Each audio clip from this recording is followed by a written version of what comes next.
everyone. Welcome to my studio. It's a little bit of a mess, but I sure am glad you're here. Since November is supposed to be a month of being grateful, I'd like to tell you from the bottom of my heart how grateful I am that you're here watching my videos.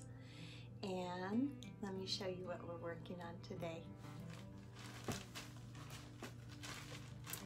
Ta-da! All right.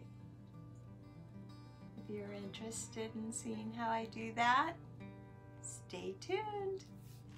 Thank you again. Hello, peeps.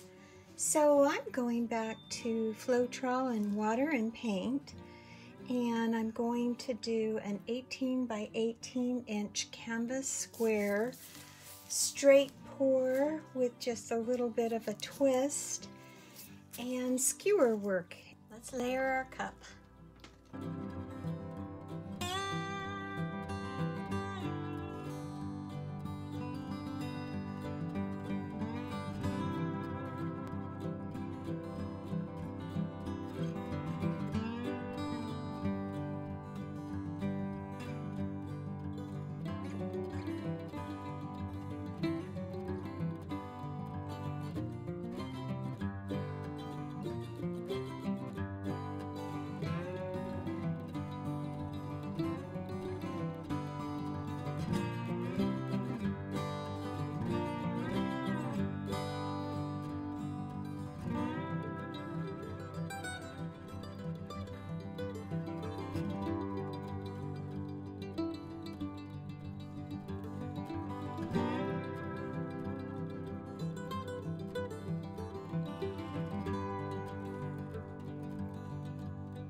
I love the colors, and you can see that they're going this way, but I'm pouring out this way.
So I'm going to clean up the corners